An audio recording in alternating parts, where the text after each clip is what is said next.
आज है 3 नवंबर 2024 दिन रविवार। Welcome back to clean news UP. चलिए देखते हैं उत्तर प्रदेश की 25 फटाफट बड़ी खबरों को। घर और सरकारी अस्पताल होंगे सौर ऊर्जा से रोशन, कर्मचारियों को भी अनुदान पर कनेक्शन। केंद्र सरकार की हर घर सोलर योजना से अब सरकारी कर्मचारी भी आच्छादित किए जाएंगे। इसमें वर्तमान तैनाती वाले कर्मचारियों के साथ साथ सेवानिवृत्त कर्मचारी को भी लाभ मिलेगा।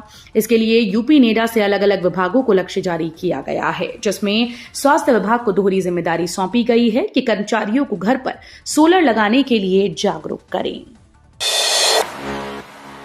नए टाइम टेबल में मुरादाबाद को मिल सकती हैं 3 ट्रेन। रेलवे का नया टाइम टेबल जनवरी 2025 में जारी हो सकता है। इस टाइम टेबल में मुरादाबाद मंडल को 3 नई ट्रेन मिल सकती हैं।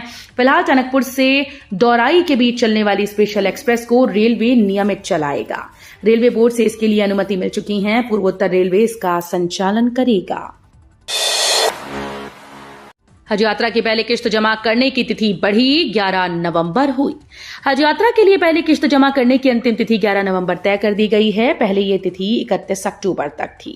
हज मिशन के असिस्टेंट हज अफसर अब्दुल समद ने बताया कि हज 2025 के हज यात्रियों को पहली किश्त के रूप में 1,30,300 रुपए जमा करने थे, लेकिन कुछ हज यात्री किश्त जमा नहीं कर पाए। अब हज कमेटी ने फिर किश्त जमा करने की तिथि 11 नवंबर तक बढ़ा दी है। 14 दिसंबर को लगेगी लोक अदालत। इन मामलों का एक दिन में होगा निस्तारण। अगले महीने दिसंबर में 14 तारीख को लोक अदालत लगेगी, जिसका आयोजन जिला न्यायालय, बाह्य न्यायालयों व तहसील स्तर के न्यायालयों पर किया जाएगा। लोक अदालत में रखे गए वादों का निस्तारण एक दिन में होगा।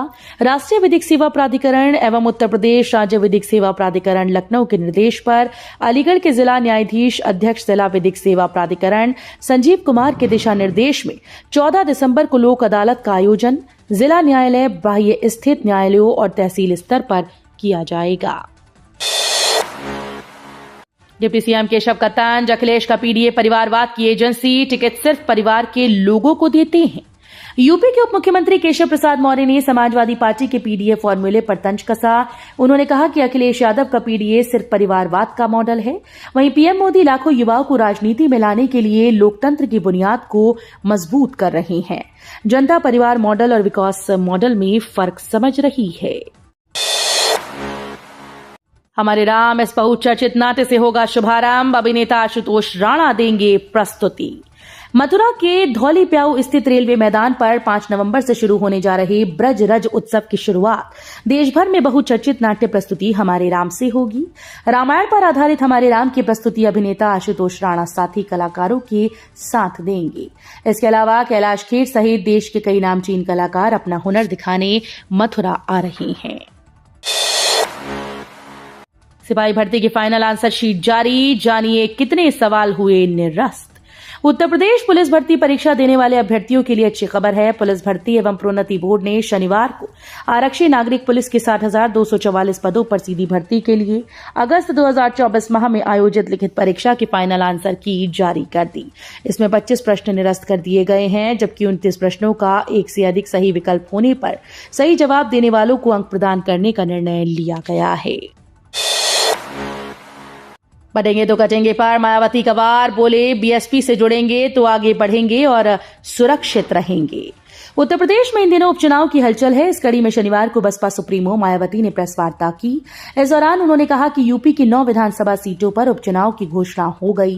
बीएसपी इन सभी सीटों पर चुनाव लड़ेगी। इसको लेकर बीजेपी और एसपी के गठबंधन दलों की नींद उड़ गई है। बटेंगे तो कटेंगे नारे पर अखिलेश यादव ने दी प्रतिक्रिया, बोले नकारात्मक नारा निराशा और नाकामी का प्रतीक। उत्तर प्रदेश में चल रहे उपचुनाव के बीच नारों की सियासत काफी गर्मा गई है।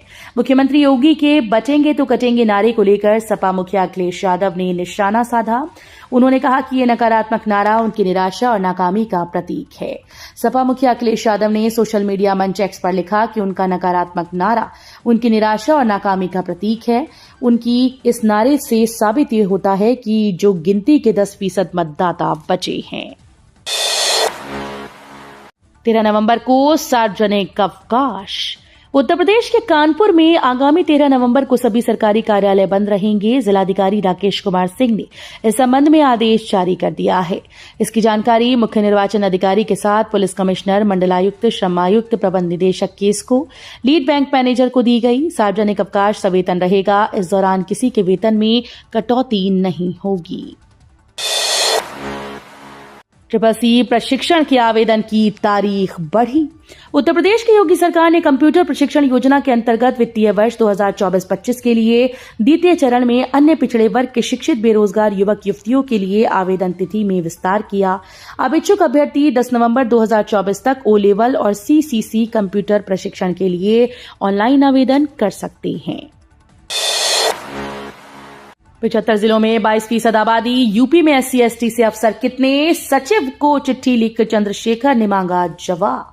उत्तर प्रदेश में उपचुनाव से पहले एक बार फिर से जाति की सियासत गरमा रही है।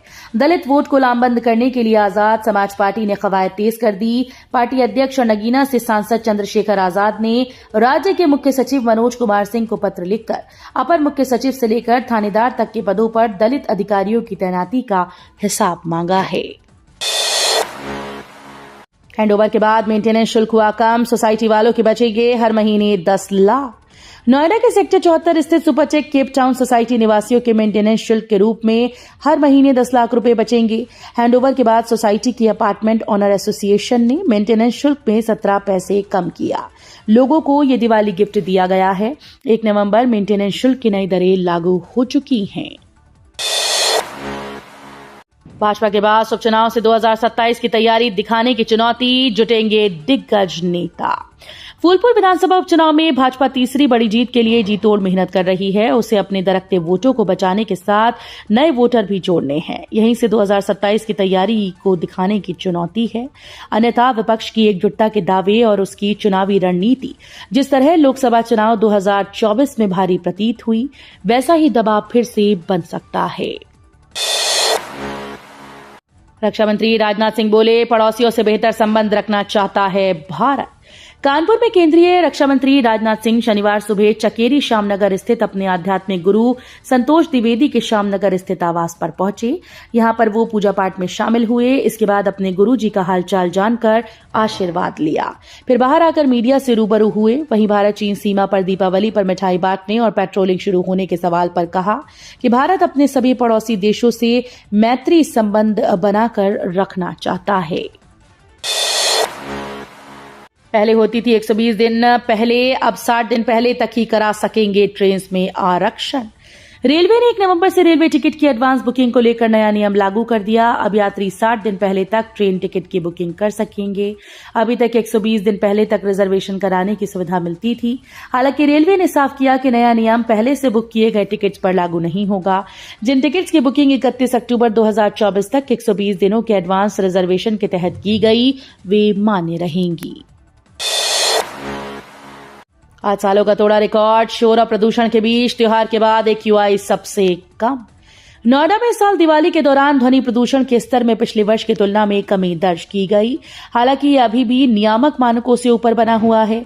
साथ ही वायु गुणवत्ता सूचकांक में भी सुधार देखा गया, जिससे ये पिछले 8 वर्षों में दिवाली के बाद का सबसे स्वच्छ दिन साबित हुआ। यूपी के 75 गांव से होकर निकलेगा ये एक्सप्रेसवे, सफर बनेगा मजेदार। गंगा एक्सप्रेसवे उत्तर प्रदेश में तेजी से बन रहा है और लगातार अपडेट मिल रहे हैं। हाल ही में मिली जानकारी के मुताबिक मेरठ से प्रयागराज के बीच बनाए जा रहे गंगा एक्सप्रेसवे का दूसरा चरण पूर्ण हो गया। इसका विस्तार वाराणसी और गाजीपुर से बलिया तक होगा।